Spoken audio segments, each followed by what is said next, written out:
ये 1945 था जब जापान पर अमेरिका ने 2 परमाणु बम गिराए थे। द्वितीय विश्व युद्ध में आधा यूरोप बर्बाद हो गया था।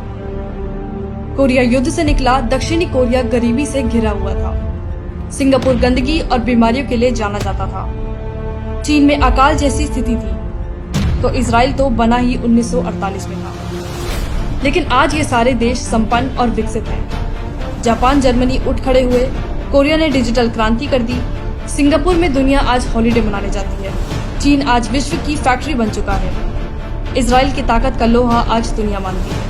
इतने सालों में दुनिया कहीं से कहीं पहुंच गई, लेकिन भारत कछुए की रफ्तार से आगे बढ़ा। एक परिवार भारत की क्षमता और संभावनाओं को डसता रहा। नेहरूवादी समाजवाद की वजह से 1950 से 1990 तक भारत की जीडीपी की विकास दर सिर्फ 3.5% रही, जिसको हिंदू विकास दर कहकर सेक्युलरों ने मजाक उड़ाया। ये कांग्रेस की दी हुई गरीबी ही थी, जिसकी वजह से देखते ही देखते देश में 100 से ज्यादा जिले नक्सल प्रभावित हो गए।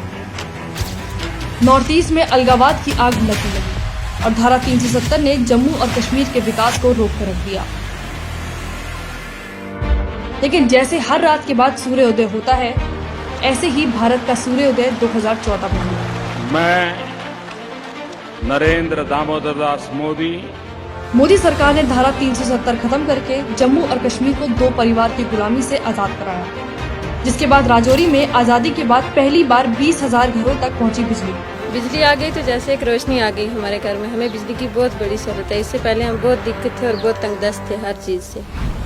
3000 मीटर की ऊंचाई पर विश्व की सबसे लंबी सुरंग अटल सुरंग बनकर तैयार, जिसकी वजह से मनाली से लेह के बीच की दूरी 46 किलोमीटर तक हो जाएगी कम। लद्दाख में बनने जा रहा है पहला केंद्रीय विश्वविद्यालय, जो देश का पहला बौद्ध अध्ययन केंद्र होगा।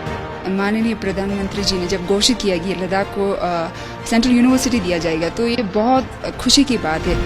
लद्दाख में बिजली समस्या खत्म करने के लिए 120 करोड़ रुपए की परियोजना शुरू।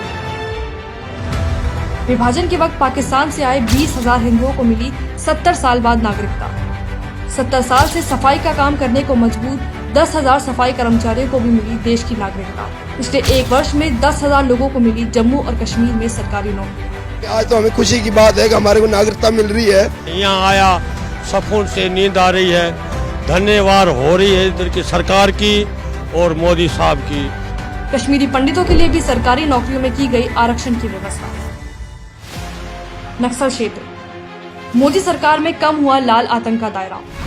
4 सालों में 44 जिले हुए नक्सल मुक्त, करीब 50% तक कम हुई नक्सली हिंसा।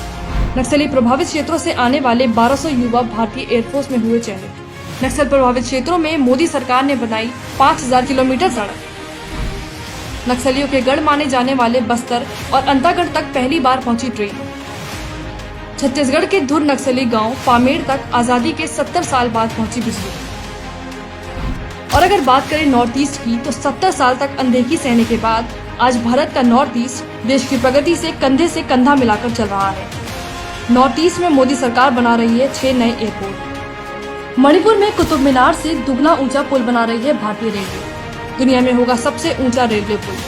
गुवाहाटी को मिला देश का सबसे लंबा रिवर रोपवे, ब्रह्मपुत्र नदी के 2 किनारों को जोड़ेगा। 2022 में आजादी के बाद पहली बार सिक्किम तक पहुंचेगी भारतीय रेलवे। अलगाव, नक्सल और आतंक के गढ़ माने जाने वाले क्षेत्रों में ये मोदी सरकार की विकास की सर्जिकल स्ट्राइक है, क्योंकि जो 70 साल में नहीं हुआ वो अब हो रहा है।